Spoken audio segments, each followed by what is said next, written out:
Hey guys, what's up? Good morning. Hopefully everyone had a really good week. Coming back, video number 2 today, and we are talking about hip hinges again. I know, again, why? We already learned it, but we want to make sure we master the hip hinge. The hip hinge is a foundational movement. We need to build the foundation. We need to master this movement, not just do this movement, not just learn this movement, but master it. We need to become experts in the hip hinge. We need to learn to trust the movement, to know that we are doing it correctly. We need to be able to feel it, to know that when we do a hip hinge, we are doing it correctly and we are benefiting ourselves by doing it. We do it every day when we sit down, when we bend over. How many times do we sit down? How many times do we bend over? All the time, every day. And we need to learn how to do this movement correctly so we are enhancing our overall life experience and not becoming in pain. If we start to get in a pain cycle, so say you're always in pain, say you're always getting injured, you have no trust with your body. You have no idea why things are happening. You just think, oh, I have a bad body, I have bad joints, I have bad hips. But that's not the case. You just don't trust your movements. You don't trust yourself. You don't know why things are happening. You go to the doctor, they want you to get hip replacement. We want to start this cycle of knowing what we are doing, knowing our movements, so that we don't need to go to the doctor to get hip replacement, because we are starting the cycle of improvement. Now we are starting the prehab, so to speak. So we're doing hinges again, but we are regressing the hip hinge. So if you didn't quite get it on that first video, I'm going to give you a few easy exercises to do to help you get a better understanding of the hip hinge. So the first thing that we're going to do is we're going to do a hip hinge on our knees. When we do a hip hinge on our knees, we decrease the lever arm, or lever leg in this instance. We decrease the distance from the ground to our hips. What this is going to do is it's going to decrease the force. We are not going to feel that tension on the hamstrings, but we're going to get the glute to be engaged a little bit more. So let's go ahead, show you that hip hinge on our knees.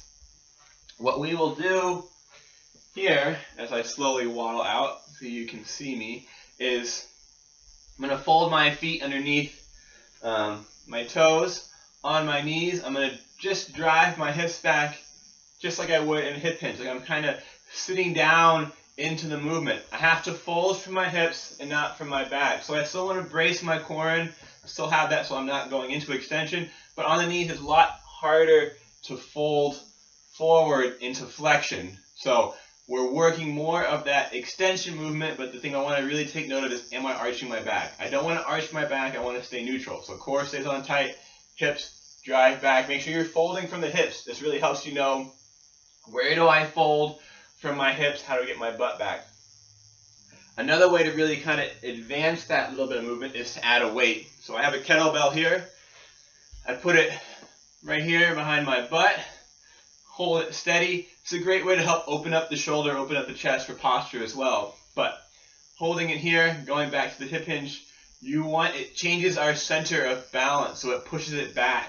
So it really helps us feel, okay, when I go back, I want to keep my center of balance back, and it helps me load my glutes. It's really helping me load my glutes.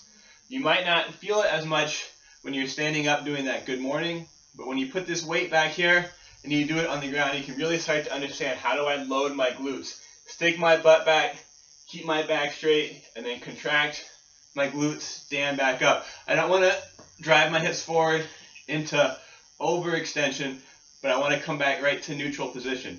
Drive the hips back, slide back, and contract them forward.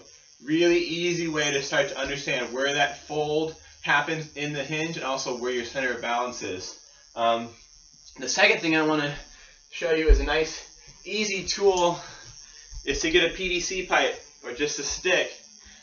This really helps for the hip hinge because you can put it on your back. So I'm attaching it to my head, my mid-back, and right at the bottom of my pelvis or my butt, right there at the bottom there. 3 points of contact. Again, head, mid-back, tailbone. I'm here and I do my hip hinge the same, but I want to make sure that the pole stays attached. I do it slow. We don't do this quick, we do it slow. Make sure it stays in contact through the whole hip hinge. Again, weight goes back, center of balance goes back. Abs pulling tight, I start to feel a tension in my hamstrings. Make sure we're really going slow through this movement. And we have the awareness now through the stick of what our body's doing, what our back is doing. We want to make sure it stays straight the whole movement and our butt shoots back and we stay in contact. Very, very simple, very, very easy, but it gives us the ability to feel the hip hinge so we can start to master it. Very, very important. We want to master that hip hinge. I don't say it lightly. Master it. Master it. Do it every day. Start to feel. Then we can start to get in a pattern of trusting our body, trusting our movements, and that in turn means you can trust yourself, and hopefully that helps you be a little bit happier in life, and that's the overall goal. Alright guys, thanks for watching again. Have a good week. We'll be back at it next week. Take care. Bye.